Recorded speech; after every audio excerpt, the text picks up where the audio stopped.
երբ ամսի 10 անցավ ու զանգ չկար, արդեն այդ միտքը, որ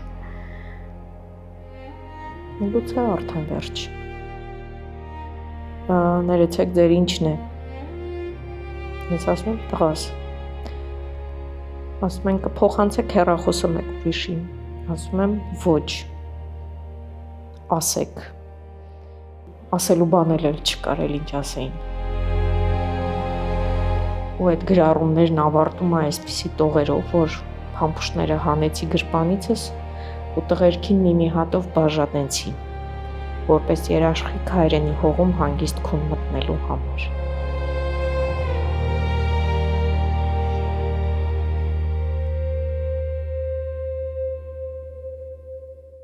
Ողջույն, դուք Տաբուի YouTube-յան հարթակում եք։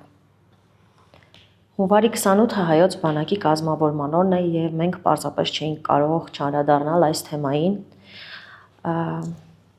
Չեմ կարող հատ առ հատ նշել բոլոր այն մարդկանց, այն տղաների անունները, որոնք իրենց կյանքը տվեցին, որպեսզի մենք այսօր կարողանանք ուղղակի ապրել։ Բայց այսօր այդ ամբողջ պատմությունները կամբողջացվեն մեկ կերպարում։ Այսօր տաղավարեմ հրավիրել 44-օրյա պատերազմի հերոս մի հրաշալի տղայի Շանթ Նավոյանի մայրիկին։ Իմ հյուրն է Էլեն Նավոյանը։ Ողջույն Էլեն։ Ողջույն։ Նախ շատ շնորհակալ եմ, որ համաձայնեցիք գալ։ Ես հասկանում եմ, որ ամեն անգամ, երբ մենք բարձրացնում ենք թեման, խոսում ենք, ձեզ համար կրկնակի ցավ է, ինչպես նաև մեզ համար, բայց նաև մյուս կողմից շատ կարևոր եմ համարում, որ մենք խոսենք այդ տղաների մասին, որովհետև այլապես ինչպես կարող ենք հիշել նրանց։ Ուզում եմ մեր խոսակցությունը սկսենք մի փոքր Շանթին, մանկությունը, պատանեկությունը, ինչպիսի երեխա էր նա։ Երբ հիշում եք նրա մանկությունը, այդ ձեր դեմքին ժպիտ է գալիս։ Ինչպիսին էր նա։ Իսկապես ժպիտ է գալիս, որովհետև շատ պայծառ տեսակ էր։ Հատկապես փոքր շրջանում, հիմա էլ երբ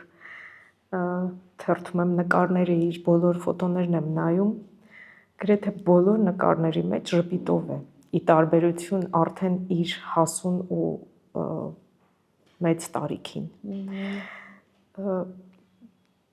Այդ պայծառությամբ ու վարակում էր բոլորին, առաջի բալիկներ և նաև առաջի թոռնիկներ, տատիկ պապիկների համար նաև սպասված, շատ սիրված ու ինքը սեր էր տալիս, ինքը իսկապես սեր էր փոխանցում, աշխույժ, շատ խելացի, կազմակերպված, չափից դուրս կազմակերպված, չափի մեջ մարդ, իսկապես ոչ թե երեխա, որի հետ երբեք վատ չէիր զգում ինչ-որ տեղ գնալուց, որովհետև երբեք քեզ նեղվելու ու ամաչելու առիթ չէր տա։ Շատ ակտիվ է եղել, զբաղվել է սպորտով, ճիշտ է։ Այո, ակտիվ էր, մանկապարտեզից սկսած միշտ աչքի ընկնող, հետո արդեն դպրոցում երկրորդ դասարան էր, երբ սկսեց սպորտով զբաղվել, կարատեի էր հաճախում ու եկավ մի ընթացք, որ հոգնեց դրանից երևի, ուղղակի ես իր դիմաց դրեցի խնդիր, որ արի հաղթահարիր, հասիր ինչ-որ մի կետի, հետո նոր որոշում կայացրու, որովհետև ճիշտ չի դեռ որոշակի ինչ-որ նշաձողի չհասած, փորձես հիմա դադար տալ։ Ինքը ընդունեց դա և ասեց, այո, լավ, ես համաձայնեմ, կշարունակեմ այնքան, մինչև որ իմ տարիքային խմբում կվերցնեմ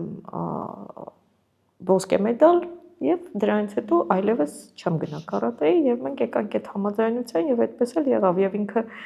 այդ հստակությունը իր մեջ կար, այսինքն ինքը իր դիմաց խնդիր էր դնում, վաղ տարիքից էլ, եթե իրեն հարցերը, որոնք իր դիմաց դրվում էին, իրեն այդ պահին անհարմար էին, ինքը ուղղակի դնում էր ժամկետ, եկեք այս ժամկետը, դրանից հետո ամեն ինչ այսպես կլինի։ Եվ բնականաբար մենք էլ միշտ հաշվի էինք նստում, որովհետև միշտ կարծիքը հարգվել է, այսինքն ցանկությունը համաձայնության ենք եկել եւ ցանկություն ենք իրականացրել։ Եվ եղավ այդպես, հասավ որոշակի կետի, ստացավ եւ հաղթեց, ոսկե մեդալ նվաճեց եւ ասեց վերջացավ, սա վերջն է, ես այլևս ուզում եմ այլ բաներով զբաղվել։ Իհարկե այդ ամենի կողքին շատ տարատեսակ բաներ կային, ոչ շատ ստեղծագործ էր, ինչպես ես հասկանում եմ, ստեղծագործական հոգի ուներ, դեռ մանկուց գրում էր։ Ես միշտ ասում եմ, Շանթը չէր ստեղծագործում։ Եվ Շանթը ավելի շատ գրում էր այն ամենի մասին, ինչ զգում էր, ինչ տեսնում էր, ինչը իրեն կարող էր ջղայնացնել, ինքը գրում էր դրա մասին, ինքը գրում էր իր սիրո մասին, ու պարզապես այդ ամեն ինչի մեջ հետնել այնքան փիլիսոփայություն կար նաև այդ վաղ հասակից ու նաև գրում էր իր հասակակիցներին մոտ լեզվով, գրում էր հայերենով, ինքը պարզ լեզվով, ինքը շատ լավ հայերեն գիտեր եւ ինքն էր միշտ ասում, որ հայերեն լեզուն իր համար հայոց լեզուն եւ գրականությունը ինքը կրծում է, ինքը շատ լավ հայերեն գիտեր, բայց երբ մեծերը, տատիկները հատկապես իրեն ասում էին, ախր շատ գեղեցիկ ես գրում, բայց ինչու այդ այերով, ասում էր ինձ այդ նրանք ովքեր որ ինձ կարդում են, իրենց հասանելի է դա, ես գիտեմ ովքեր են ինձ կարդում եւ ինքը գրում էր այդ հասանելի լեզվով բոլորին, բայց միևնույն ժամանակ նաեւ մտքերի մեջ այնքան այդ խառը ու փիլիսոփայական բաները կային, խորություն, որ շատերը մեծերը անգամ հետո իրեն ասում էին բացատրի, ինչ ես ուզել ասել, գրածդ մի քանի անգամ պիտի կարդանք, որ կարողանանք հասկանալ ինչի մասին ես գրել, ինքը այնքան հումորով էր այդ ամենին վերաբերվում, որ ում որ պետք է հասկանալ, հասկանում է։ Բնականաբար ինքը չէր մտածում, որ ինքը մեկ օր պետք է գա, որ իր գրածները պետք է տպագրվեն, հանրային դառնան այսքան, իհարկե կարդում էին իրեն, կարդում էր իր աուդիտորիան։ Ուղղակի իր ընկերները երևի Facebook-յան, Instagram-յան։ Այո, եւ ցավոք, ինչու ցավոք, որովհետեւ կուզեի, որ ձեռագրերը շատ լինեին։ Շանթը գրում էր այդ պահին, եկած մտքին, հեռախոսը վերցնում էր այդ պահին, ցանկացած քնից կարող էր արթնանալ մտքին եկածը ուղղակի համացանցում այդ պահին գրել, հրապարակել եւ այդպես դա մնար շատ քիչ ձեռագրեր կան։ Եվ հետաքրքիր էր, որ այդ ձեռագրերից շատ-շատերը հրապարակված էլ չէին իր կողմից նաև համացանցում, որոնք հետո տեղ գտան նաև Շանթի գրքում։ Այդ մասին դեռ կխոսենք, գիտեմ, որ նաև երազում է ռեժիսոր դառնալ։ Այդ միտքը հաստատուն էր արդեն, թե դեռ փնտրտուքի մեջ էր։ Միտքը շատ հաստատուն էր իր մոտ, դեռ 7-րդ դասարանում էր արդեն, որ ինքը շատ վճռական հայտարարեց, որ որոշել եմ ու պետք է ռեժիսոր դառնամ, այդ ընթացքում արդեն ինքը Թումո էր հաճախում եւ այնտեղ դասընթացներից մեկը, որը ինքը ընտրել էր, ֆիլմերի ստեղծումն էր հենց։ Ֆիլմերը շատ էր սիրում, կինոն էր ընդհանրապես շատ սիրում ու իր այդ սերը դեպի կինոն վարակում էր իր սիրով նաև իր շրջապատին, ոչ մի նոր բան բաց չէր թողնում։ Եվ նաև երևի անկախ ամեն ինչից իր այսպես այդ արվեստագետի հոգին էր, որը իրեն հենց տանում էր դեպի ֆիլմ, ռեժիսուրա։ Եկավ մի պա արդեն, երբ որ դպրոցը պետք է ավարտեր ու ընտրություն պիտի արվեր մասնագիտության մեջ ընդունվելու ինչ որտեղ, ինքը սկսեց շատ ավելի այսպես խորը վերլուծություններ անել, նաև ոլորտի մասնագետներ կային շրջապատում, որոնց հետ խորհրդակցեց, թե ինչ հեռանկար ունի ֆիլմերի ստեղծումը Հայաստանում այդ պահի դրությամբ եւ որոշում կայացրեց, որ ինքը այդ պահին մեկ այլ մասնագիտություն կընտրի, բայց միևնույն է ինքը իր ֆիլմը նկարելու է եւ այդպես էլ ասեց, ես վստահ եմ գալու եմ մի օր եւ ես նկարելու եմ իմ կինոն։ Ու ընտրությունը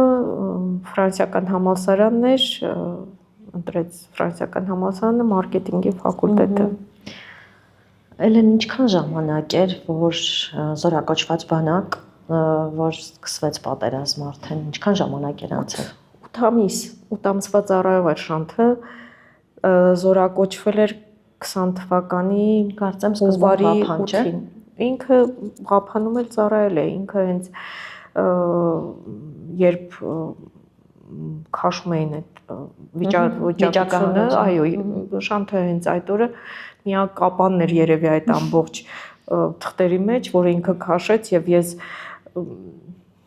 չեմ մոռանա երբեք այդ օրը հետո իրեն ասում էի դու իմ Բախտիկյանն ես, այդքանի միջից այդ միակ կապանը դու կարող էիր քաշել ուղակի ու շատ հանգիստ էինք, որ գոնե կապան է, որտեվ երբ կողքս նայում էի այդ ընթացքում ու տեսնում էի, թե Արցախ քաշող տղաների ծնողները ինչ վիճակի մեջ են ընկնում, այդ պահին ես ամենաերջանիկն էի, կարծես։ Իհարկե Շանթը խնդիրներ ուներ, որոշակի առողջական եւ սահմանափակումներ էր որոշակի դրված իր ծառայության վրա։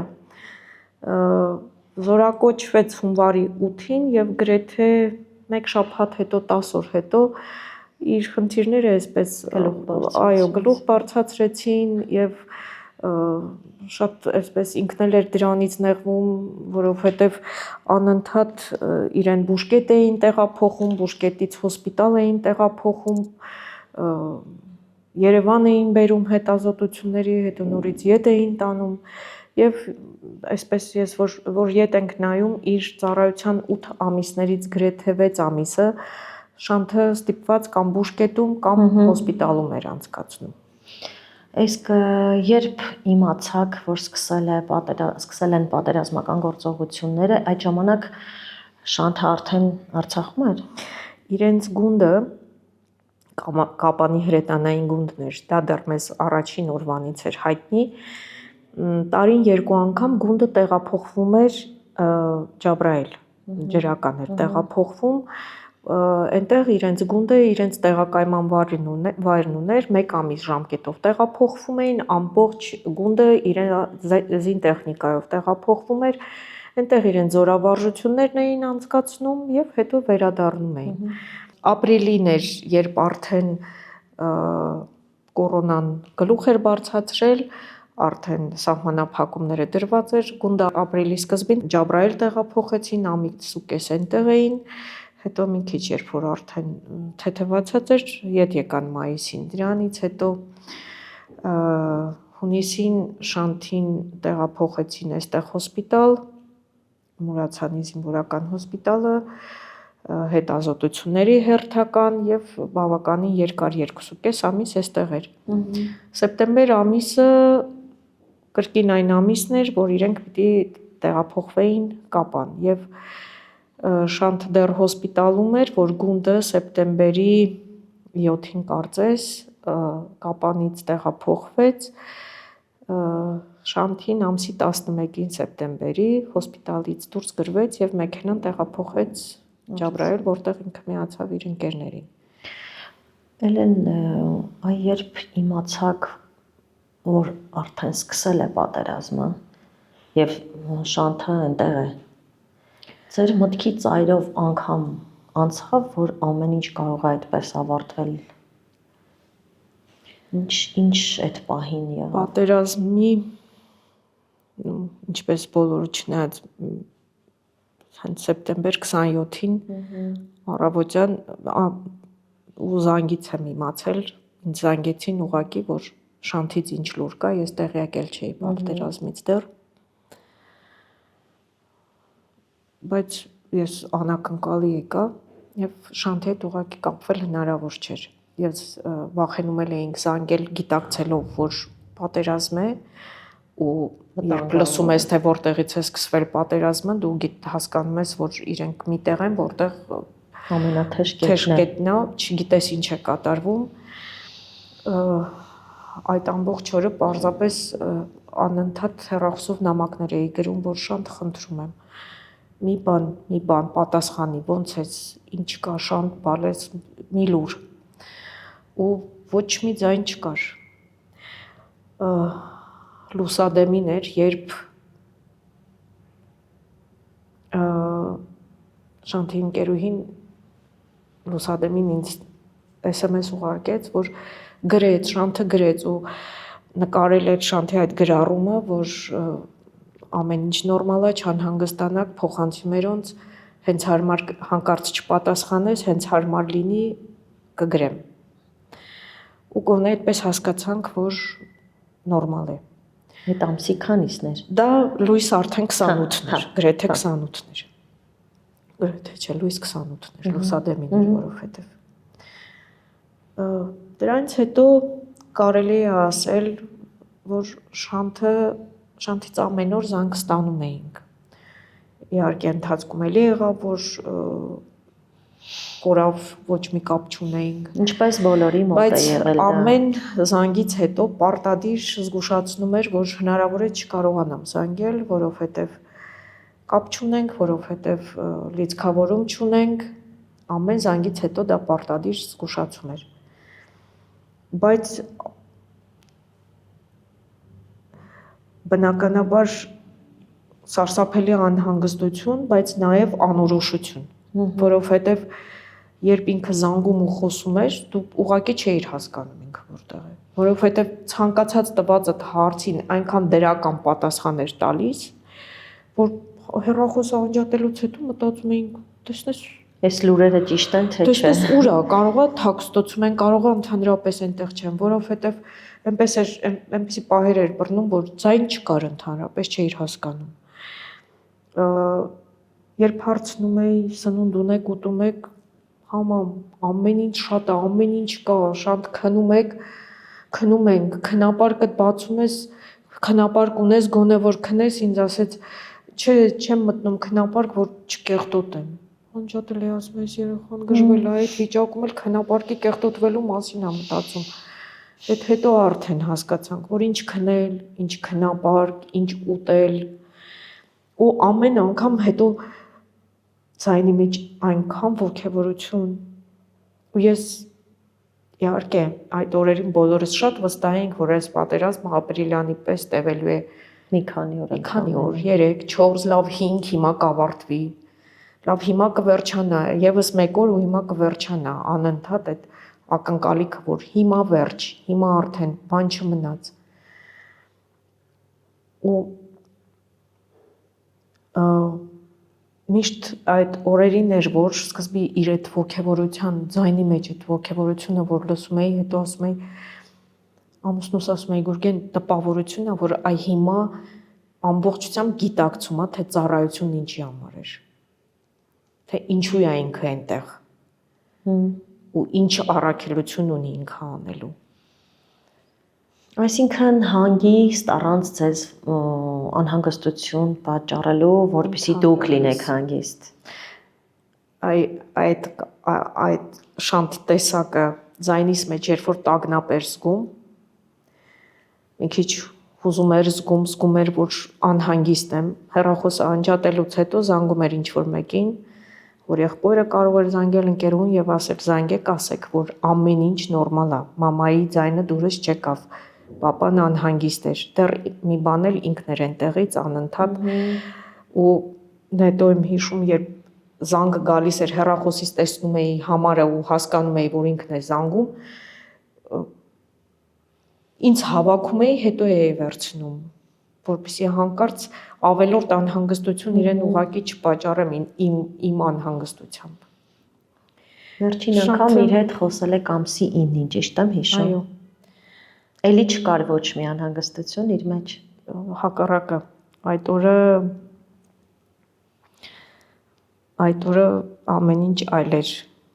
Շանթի ձայնն էր ուրիշ, Նախ շատ դժվարությամբ կարողացավ կապվել։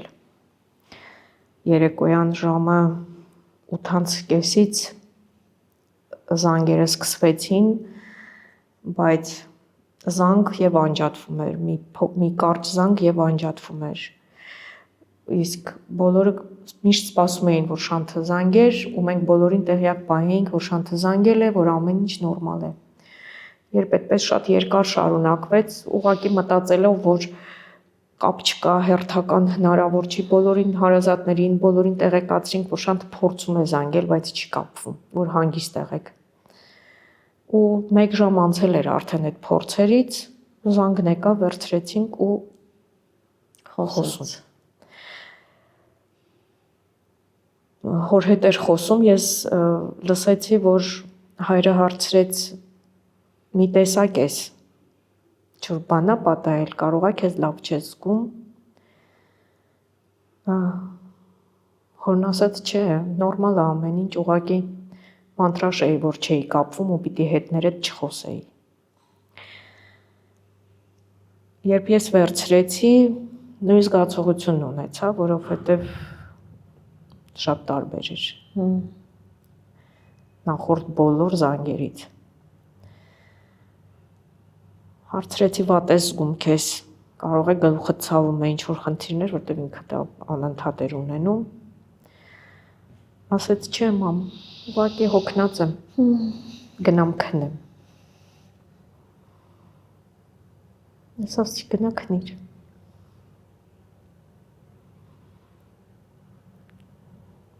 Դա վերջինն էր, ինչ որ Շանթը ասեց, անջատեցինք հեռախոսը, ես իհարկե շատ վատ էի զգում ինձ այդ ամեն ինչից, որ ինչու իրեն ինչ-որ բան հարցրեցի, ես ինչ գիտեմ ինքը ինչ վիճակում էր, ինչ է տեսնում, ինչ է ապրում, ինչ է զգում այս պահին։ Ու այլևս Շանթից զանգ չունեցանք։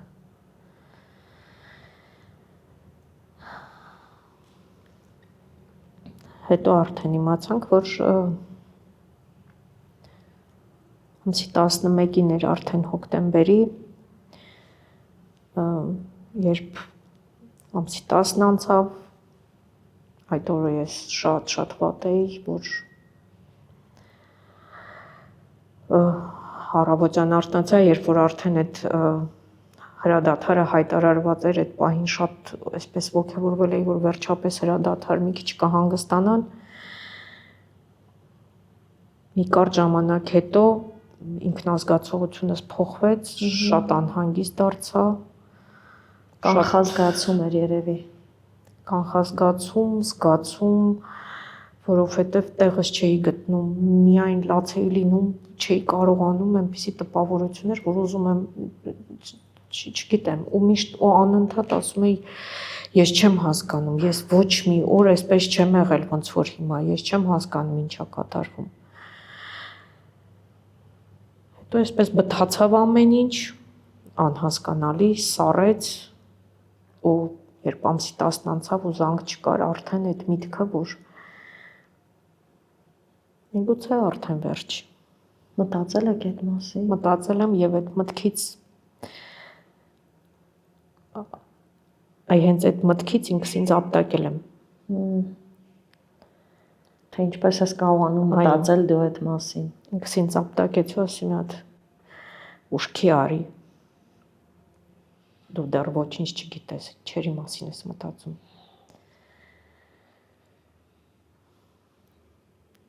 Ինչպես իմացաք ու միջոցով։ Ամսի 11-ն էլ այդպես անցավ, բնականաբար արդեն առանց ոչ մի լուրի։ Երեկոյան ուշ ժամի հեռուստացի դիմաց նստած որոշեցի, որ պիտի ցուցակները կարդամ։ Ու կարդում էի ու հետնել ամուսնուս հարցնում էի, տեսնես ընդհանրապես այսպես են իմանում, թե որևէ մեկը մինչև հրապարակելը տեղյակ եմ պահում։ Այդ օրվա ցուցակներում Շանթի անունը չկար եւ ես երբ ավարտվեց լուրերը, թեժգծի հեռախոսահամարը գրվեց։ Ես որոշեցի, որ պետք է զանգեմ թեժգից, անգամ չպատկերացնելով, թե ինչ պիտի լսեմ ընդհանրապես։ ինչ պետք է հարցնեմ ու ինչ պատասխան պիտի ակնկալեմ։ Պաշտպանության նախարարության թեժգծի հեռախոսահամարներ զանգահարեցի, դա արդեն 10:10 էր երեկ գիշերը։ Մի աղջիկ հեռախոսը վերցրեց, այսպես շատ աշխուժ ձայնով, բարև ձեզ, ես ուղղակի ասեցի, ուզում եմ ստուգեք, Շանթ Նավոյան, կարող եք ինձ ինչ-որ բան ասել, ինքը միանգամից այսպես, չէ, ինքը ցուցակներում չկա, ես անակնկալի եկա, ասեցի ներողություն, որ ցուցակներում, ասեց զոհվածների եւ անհետ կորածների։ Վստահ եք, այսպես միանգամից, բա այո, մեզ մոտ on-line է, մենք այսպես ստուգում ենք, հանգիստ եղեք, երևի կապ չկա, կզանգի, ասեցի, լավ, շնորհակալ եմ։ Անջատեցի հեռախոսը, ամուսնուս ասեցի, չկար ցուցակներում, ասեց, դե ավելի լավ։ Անցավ էլի մի 2 ժամ, արդեն միամտված, որ այսինքն նա միամտված վիճակ չէր, պարզապես հույսով, լավ, որովհետև արդեն ցուցակում չկար։ Չգիտես էլ ինչ, բայց որոշեցինք, որ կարելի է պարկել, ու այդ պահին դուռը խփեցին մեր տան։ Դուռը խփեցին եւ Շանթի պապիկներ եւ մեր ընկերներից մեկը, որոնք կանգնած էին դռների արանքում, այդտեղ շատ բան ասել էլ պետք չէր, թուղ բացեցի ու ասի ինչա պատահել, ուրիշ բան չկար ասելու։ Պապիկն ասեց, որ ասում են, որ վիրավոր է։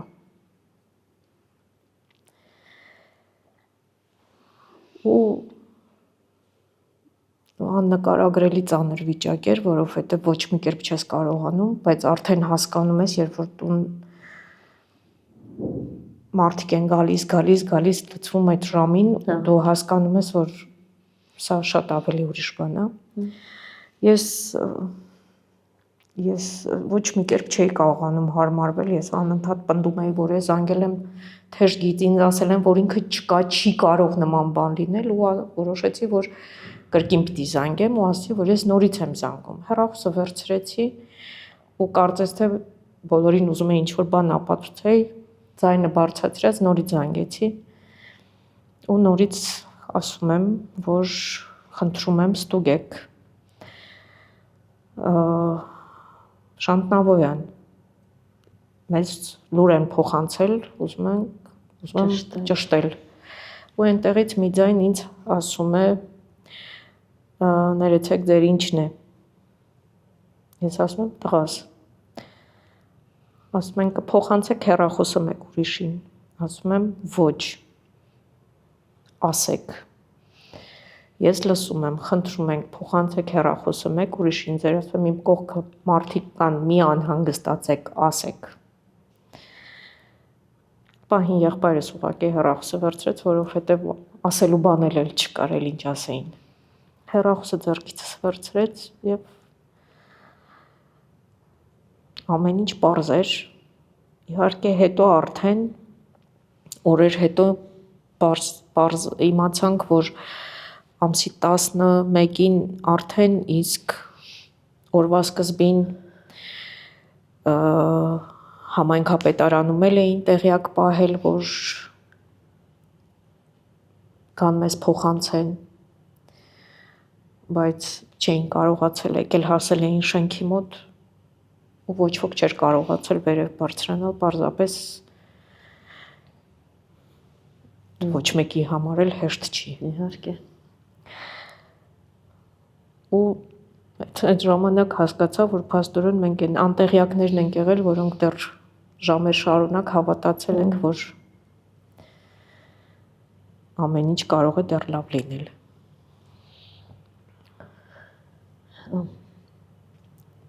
Էլեն բնականաբար պատկերացնում եմ ձեր վիճակը, բայց երբ եկավ այն պահը, որ կարողացաք ինչ-որ կերպ ընդունել իրականությունը, որովհետև դա Առանց դրա ապրել հնարավոր չի։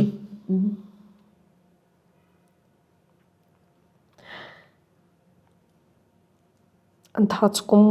ժամանակի ընթացքում այդ ցավի հետ սովորում ես ուղղակի ապրել։ Ցավը ընդունելով, համակերպվելով ոչինչ չի փոխվում։ Ցավոք սրտի երբեք հեշտ չի լինում ու չի էլ կարող լինել։ Ես մեր բոլորի այս իրավիճակը միշտ համեմատում եմ, որ ասում են ժամանակ չկա այստեղ։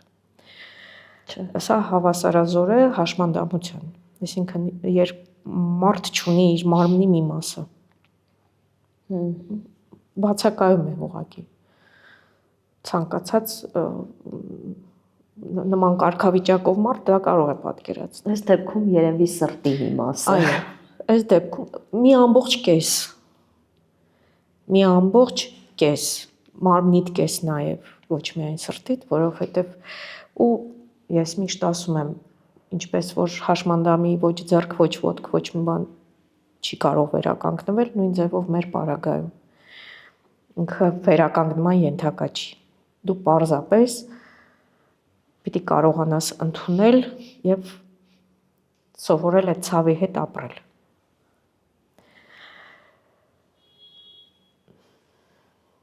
Հեշտ չի ընդհանրապես։ Հեշտ չէր հատկապես սկզբում, որովհետև անկախ ամեն ինչից չարությունը, չարանալու միշտ առաջ է գալիս։ Այդ հարց ուզում եի տալ, այդ չարանալը, որը շատ բնական է, եղել է ձեզ մոտ։ Միշտ եկել հասել է մի կետի, բայց ես հասկացել եմ, որ դրանից լավ բան չի լինելու։ Եվ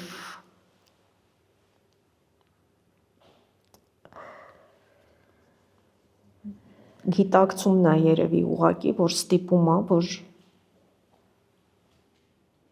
կարողանաս այդ մի քայլ գոնե ետ գնաս այդ քայլից, որպեսզի շարունակես ապրել, որովհետև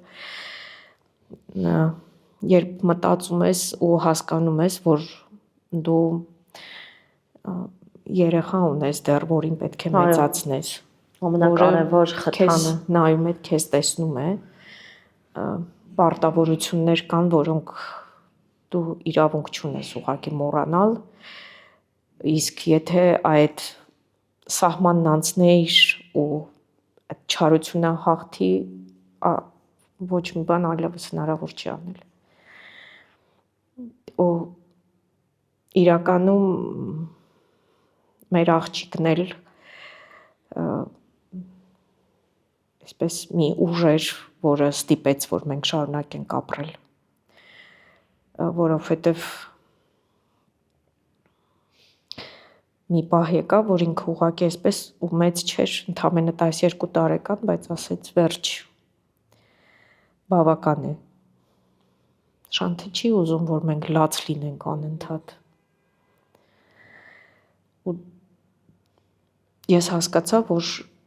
ես իրավունք չունեմ իրեն ավելի ցավեցնելու, որ ցանկացած պահի, երբ ինչ-որ մի բան ինքը զգում էր, որ կարող է ես իր հայացքն էի զգում ինձ դեմքիս եւ դա պատճառ էր ինձ ձգելու, ինձ հավաքելու, վերականգնվելու, որովհետեւ ինքը պետք է ապրի, իրավունք չունի ուղղակի, ես իրավունք չունեմ իրեն թույլ չտալ։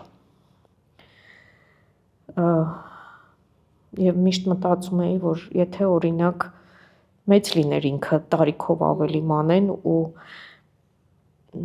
ինքնուրույն լիներ, մեզ համար շատ վատ կլիներ ու շատ դժվար կլիներ։ Ինքը ստիպեց մեզ շարունակել ապրել, շարժվել, առաջ գնալ, ընդունելով այն իրականությունը, որը կա։ Գիտեիք, որ գրում է Շանթը, բայց չգիտեմ, մտածել էիք, որ նաև պատերազմի դաշտում է գրել։ Ինչպես այդ գրվածքները հայտնվեցին ձեզ մոտ։ Չգիտեինք բնականաբար։ Այն որ Շանթը գրում է, դե բնականաբար բոլորս էլ գիտեինք, բայց որ Շանթը կարող էր գրել նաև այդ օրերին ու այդ պայմաններում, մտքովս էլ չէի անցկացնում, չնայած Շանթից մեզ ոչինչ չէին էլ փոխանցել։ Ոչ մի բան չունեինք, որ մեզ փոխանցեին իր անձնական իրերից եւ այսպես դայլ էր անընդհատ այդ սկզբի շրջանում տանջում։ Որտեւ վստահ է ես անընդհատ ասում էի հնարավոր չի ախր գոնե զին գրքույկը պետք է իր գրպանում լիներ։ Լավ ոչ մի բան չփոխանցեն, ոչ մի բան չունենանք։ Որովհետեւ Շանթի մոտ այնպիսի հեռախոս չկար, որ ինքը մեզ նկարներ փոխանցեր կամ ինչ-որ նկարներ ունենայինք։ Զարմանալիորեն Շանթը սեպտեմբերին Ջաբրայել տեղափոխվելուց հետո իր հեռախոսը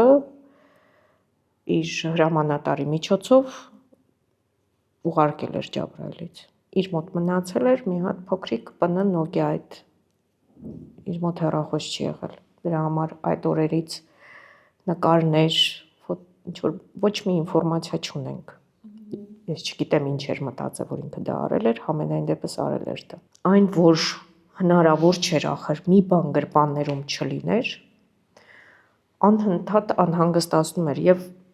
որ մանրամասն ինչ-որ բաներ էլ չգիտեինք ընդհանրապես դեպքի մասին, ինչպես է տեղի ունեցել, ուր է եղել, որտեղ են տեղափոխել, ուր են տեղափոխել, չգիտեիր էլ որտեղից ինչ գտնել։ Վստահ էինք, որ ինչ-որ մի բան պիտի լինի։ Ամուսնուս ասած հնարավոր չէր Շանթի գրպանում գոնե մեկ գրիչ չլիներ։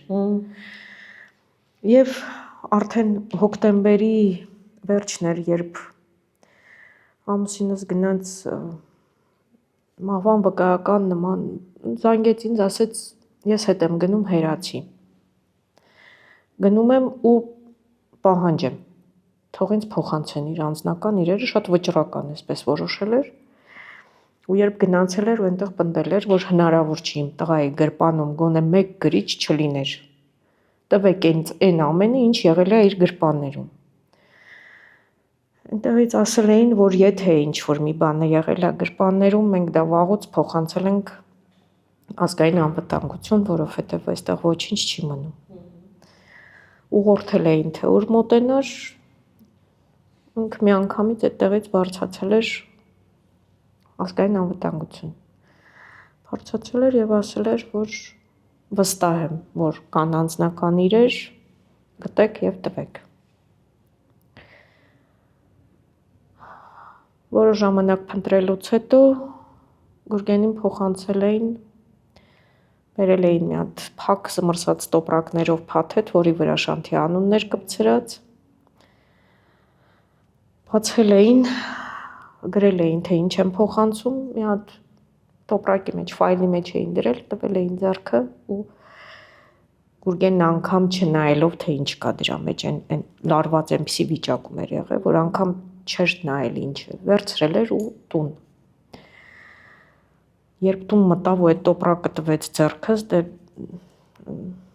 անբացատրելի, անհասկանալի էմոցիաներ ու վիճակ։ Այդ պահին բացում եմ, նայում եմ ու ոչ միայն գրիչ, իսկապես գրիչներ, իր դրամապանակը, որը այդ փակ վիճակից երևի թրջած էր ջրով, չգիտեմ ինչ ու ամբողջությամբ այդ կաշվի դրամապանակը բորբոսնած էր, որի մեջ իր քարտերն էին, հեռախոսի փոքրիկ մարտկոցներ,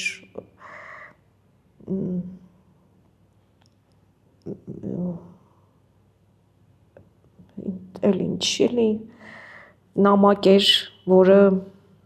կապանի դպրոցականներից մեկ են, որ գրում էին, ուղարկում էին տուփերի մարգղերի մեջ, մի նամակ էր այդպես կապանի մի աղջկանից, զինվորներին ուղված, եւ երկու փոքրիկ բլոկնոտ, փոքրիկ ճմրթված այսպես փոքրիկ նոթատետրեր եւ գրիչներ, Ես դրամապանակն էի մաքրում հուզված լաց լինելով ու հետո սկսեցի թերթել նոթատետրերը ու տարբեր գծագրեր մեջ ինչ-որ բաներ նմանատիպ ու թերթում եմ հերթական ինքը սկզբից չէր գրել մի քանի էջ հետո ու աչքս ընկնում է, որ գրառում է արված, որը սկսվում է այսպես, որ սեպտեմբեր 25-ին 21:00 Ջաբրայելի մեր տեղակայման կետից մեզ տեղափոխեցին ինչ-որ ու այսպես շարունակվում է։ Պատերազմի առաջին օրն էր։ Այնպիսի անակնկալ, որ իսկապես շանթահարում, որովհետև ես անակնկալի եմ գալիս, ասում Գուրգեն, այս երեխան պատերազմից է գրել։ Ու սկսում ես կարդալ ու լրիվ այլ իրականություն ես տեսնում։ Ու այդ պահին դու ուղղակի չգիտես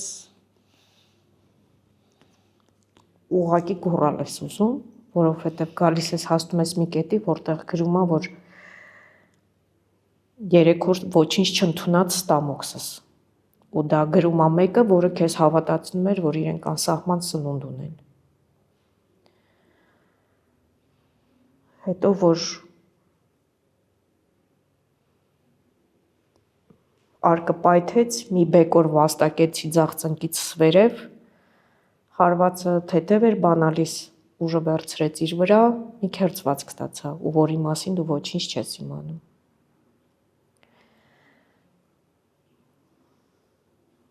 Ու այդպես մինչև երևի վերջին տողերը, որ առաջին պահին ես միայն այդ պահին մենակ ասում էի, երանի չիմանայի, երանի չլիներ չկարդայի, երանի։ Հետո անցնում է մի որոշ ժամանակ, դեռ կարդում ես անընդհատ ու արդեն լրիվ ուրիշ զգացողություն է, որ դու մտածում ես, որ ոնց չլիներ։ Ոչ, պիտի լիներ, պիտի կարդան ու ոչ միայն դու կարդաս, պիտի բոլորն իմանան սրա մասին։ Շատ բաներ, որ նռնենին փրկում է իր կյանքը, որովհետև հարվածը վերցնում է։ Այո, վերցնում է իր վրա ու ինքը նկարագրում է այդ ամբողջ այնպես, որ մտածում ես ինչ է մտածել, որ գրել է այս ամեն ինչը։ Դու հասկանում ես, որ չէ, շատ գիտակցված եւ գրեթե վստահ լինելով, որ սա պիտի հասնի մեզ եւ մենք սա պետք է կարդանք։ Ու այդ գրառումներն ավարտում է այսպիսի տողերով, որ փամփուշտները հանեցի գրպանիցս ու տղերքին մի հատով բաժանեցի, որպես երաշխիք հայրենի հողում հանգիստ քուն մտնելու համար։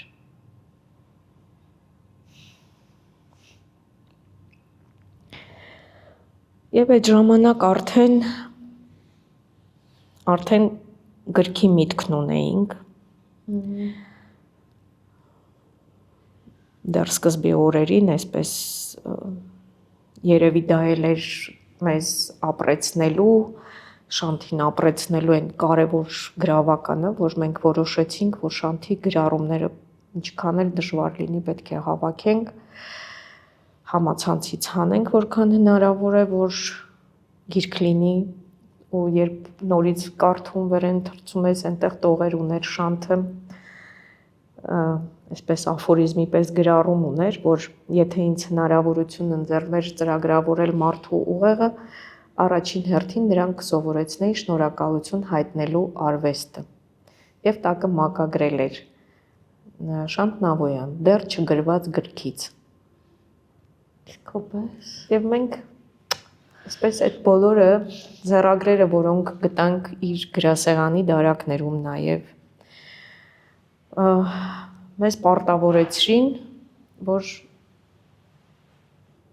մենք պետք է աշխատենք նրա վրա, որ տպագրվի Շանթի գիրքը, որը իր երազանքներից էր երևի անկատար։ Եվ հենց այդ օրերին էր, երբ որ պատերազմի այդ գրառումներն էլ հայտնվեցին ու որոշվեց, որ իրենք պիտի տեղ գտնեն գրքում անպայման եւ պիտի նաեւ իր ձեռագրերով, որպեսզի ոչ մեկի մոտ անգամ կասկած միգրամ չառաջանա, որ դա կարող է իրականության հետ կապ չունենալ։ Երկար տևեց բավականին, մենք այսպես շատ աշխատեցինք 7 ամիս եւ ավել, որպեսզի կարողանայինք հավաքել, որ հանրությանը ի սկզբանե որոշված էլ չէր, որ գիրքը պիտի այդպես մեծ տպաքանակ ունենար, գիրքը ուղղակի մեր պարտքն էր անելը եւ մտածում էինք պարզապես ունենալու, նվիրելու հարազատներին, մտերիմներին, բայց հետո այդ գաղափարը փոխվեց մեկ այլ բանի, մեկ այլ առաջարկի եւ տպագրվեց գիրքը, տպագրվեց ավելի մեծ քանակով, տպաքանակով, քան մենք պատկերացնում էինք, որովհետեւ այդ առաջարկ եղավ նաեւ Շանթ Նավոյանի անվան բարեգործական հիմնադրամը հիմնելու եւ մենք որոշեցինք, որ Շանթ Դելտա Նավոյան անունով, Շանթ Դելտա Նավոյան բարեգործական հիմնադրամ եւ մենք հասկացանք, որ սա այն քայլերն են, որոնք Շանթն է թելադրում անել եւ Շանթը ինքը պիտի նաեւ աշխատի եւ իր ներդրումն ունենա հիմնադրամին։ Սկզբի շրջանում հիմնադրամը հենց 21 թվականին դեռ նույն Ֆրիզբիի ֆեդերացիայի հետ ճամբար կազմակերպեց զոհված տղաների, երեխաների եւ քույր եղբայրներին հրավիրելով այդ ճամբարին, որովհետեւ մտածում էինք, որ իրենք բոլորը այնքան խոցելի են հիմա, իրենց պետք է ինչ-որ ձևով հանել այդ վիճակից։ Որոշակի ծրագրեր իրականացրեց նաև ծնողների հետ, ուսումնական ծրագրեր, ինչ-որ բաներ սովորելու, ինչ-որ ձեռքբերումներ նոր ունենալու եւ ընթացքում նաև փոքր-փոքր այդ ծրագրերից հետո ֆրանսիական համալսարանի հետ համատեղ, որի ուսանողներ Շանթը, ուսանողներից նաև զոհված ուսանողներից մեկը, հիմնադրամը ֆրանսիական համալսարանում հայտարարեց Շանթ Նավոյանի անվան ոսկե սերմեր կրթամրցանակների մեկնարկը։ Եվ ոսկե սերմերը շատ այսպես խորիմաստ կարգախոս ունեն։ Մեզ թաղեցին, բայց չգիտեին, որ մենք սերմեր ենք։ Եվ բնականաբար մենք որոշեցինք, որ պետք է այսպես սերմիկներ, որոնք պետք է ապրեցնեն, որոնք պետք է ոգևորվեն մեր տվյալ դեպքում Շանթի եւ նաեւ մյուս տղաների ոգեշնչվելով իրենցով պետք է արարեն, ստեղծագործեն, նաեւ գիտակցելով, որ անկախ ամեն ինչից կրթությունը կարևոր բանն է եւ հայրենիք ունենալու եւ կիրթ հասարակություն ունենալու համար, որոնք պետք է հայրենիքը հասցնեն որևիցե մի կետի։ Այսինքն իր անունը, Շանթի անունը շարունակում է ապրել եւ նրա փոխարեն դուք անում եք այն ինչի մասին հաստատ ինքը մտածել է, երազել է, իր ոչ երկար կյանքի ընթացքում արել է շատ ավելի բան, քան շատ-շատերը անում են երկար տարիներ ապրելով, հասցրել է այնքան սիրել, գիտեմ, որ շատ սիրել է իր ընկերուհուն, եւ այժմ շատ լավ է, որ կա նաեւ գիրքը, ես կարդացել եմ ինչ-որ բաներ, բայց կուզեի մի փոքրիկ հատված ընթերցեք, մի փոքրիկ, շատ փոքրիկ հատված եւ գուցե նաեւ հետո դա կոգեշնչի, որպեսզի մեր հետևորդներն էլ կարդան, որտեղ շատ խելացի, խորիմաստ իր տարիքին ոչ համապատասխան մտքեր էլ այդտեղ ներկայացրել Շանթը։ Ես գիրքը իսկապես կարդալ է պետք, որովհետեւ ինքը իր մեջ շատ բաներ ունի եւ անկախ տարիքից, որովհետեւ ինքը տարիքային աուդիտորիա չունի։ Շանթին կարդում են եւ շատ հասուն մեծ տարիքով եւ շատ երիտասարդ եւ դպրոցական տարիքն է եւ բոլորը այնտեղից բանն են վերցնելու եւ շատ այսպես պատկառելի մարդիկ կան, որոնք միշտ ասում էին, որ այս գիրքը դասագիրք է, որը պիտի դպրոցներում լինի նաեւ։ Եվ հիմա կարդամ մի քանի տող, այս տողերը առաջի տպաքանակի մեջ չկային, որովհետև սրանք շատ արդեն գիրքը առաջի տպաքանակը տպագրվելուց հետո գտանք մենք։ Եվ Շանթը գրել է այսպես. Հարգելի ընթերցող, դուք դեմ չեք լինի, եթե ես խզբզեմ այն թղթի վրա, որը հիմա ձեր ձեռքում է։ Շնորհակալություն։ Ձեզ երբևէ հուզել է այն ապագան, որը մոտենում է մեծ արագությամբ, սակայն չի պատրաստվում ընդունել մեզ։ Ես վախենում եմ։ Վախենում եմ պատկերացնել։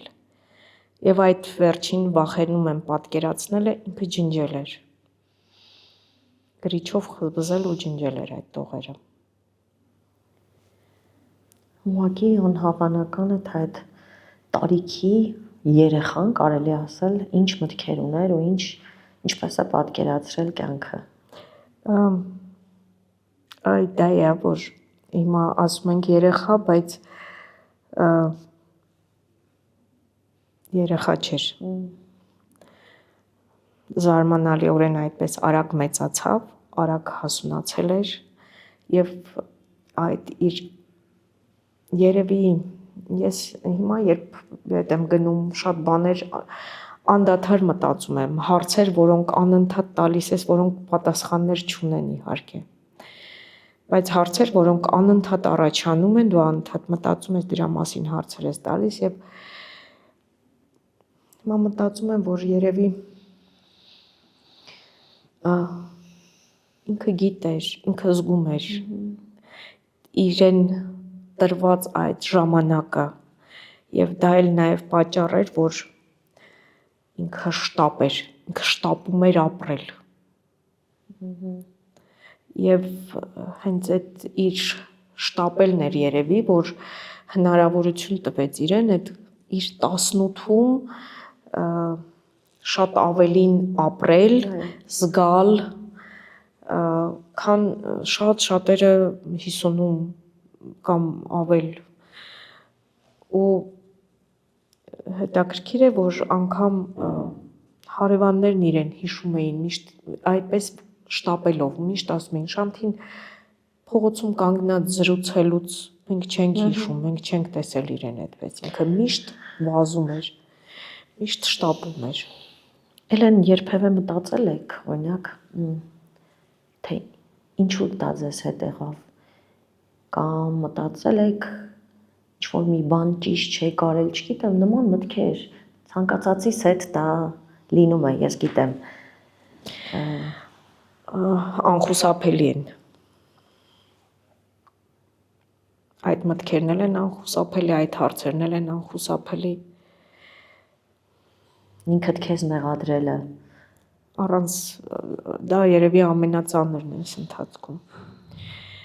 Այս ամեն ինչի մեջ, երբ դու մեղքի զգացումը, որը չի լքում, որովհետև դու անընդհատ մտածում ես, որ ինչ չարեցիր, ինչ կարող էիր անել, որը չարեցիր։ Ու հետաքրքիր է, որ ինքը գլոբալ հարց է շատ։ Ինչու ինձ հետ, ինչու ես, ինչի համար, մտքերը չեն դադարում։ Եվ որքան էլ շրջապատդ քեզ անընդհատ փորձում է, դե լավ, ինչու ես դու այդպես, պետք չի դրա մասին մտածել։ Դրանք մտքեր են, որոնք ինքնստինքյան գալիս են, քեզանից պահանջում են պատասխան, դու ինքդ ես պատասխան փնտրում, բայց պատասխան չկա դեռ։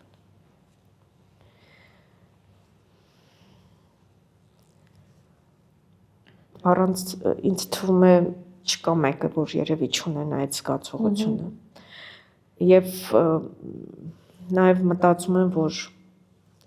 ցանկացած գիտակից մարդ անկախ կարգավիճակից ինքը ունի այդ զգացողությունը։ Գիտակից հասկացող եւ գիտակցող, որովհետեւ երբ դու չնայենք ընտանիքի, մեկ ընտանիքի շրջանակում ավելի գլոբալ նայենք այս ամենին։ Այո։ Գլոբալ, մեծ, մասշտաբը, իրականում այն մասշտաբը, որը եղավ, որը մենք ունենք, ինքը սարսափեցնող։ Այո։ Մենք այսօր դեռ շատերը չեն ուղղակի գիտակցում, թե մենք ինչ են կորցրել, մենք նայում ենք այսպես լավ 4000, 5000, չգիտեմ, մենք կյանք ենք ասում, բայց մի ամբողջ սերունդ, որը սերունդ չի ունենալու։ Ու մենք բաց ենք ունենալու։ Եվ ինչ փայլուն երեխաներ։ Այո։ Ու մենք բաց ենք ունենալու։ Մի քանի տարի հետո մենք այդ բացը կզգանք։ Բայց դրա համար սա անհատի, ընտանիքի խնդիր չի, սա շատ ավելի գլոբալ ու մեծ խնդրեմ է։ Իհարկե անլուծելի է արդեն։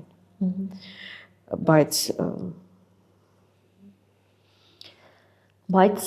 պետք է հիշենք մի կարևոր բան, որ մենք այսօր թեկուզ այն, որ այստեղ նստած զրուցում ենք,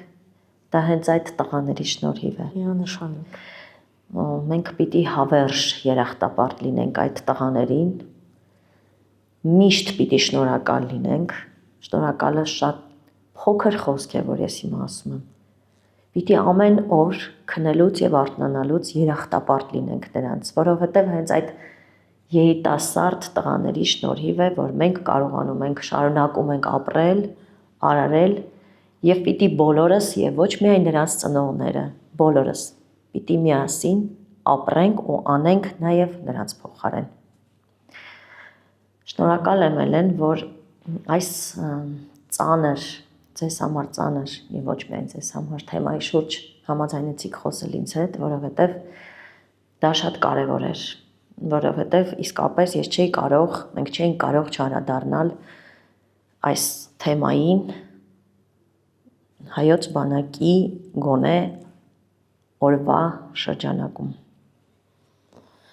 Շնորհակալ եմ։ Ես եմ շնորհակալ։ Կհանդիպենք։ Մեր գործընկերն է Կինեա գինին, նրբահամ եւ համեղ գինի, սպիտակ եւ կարմիր տարբերակներով։ Կինեայի գինիները ձեռք բերելու համար կարող եք գրել Կինեայի Facebook-յան եւ Instagram-յան էջերին։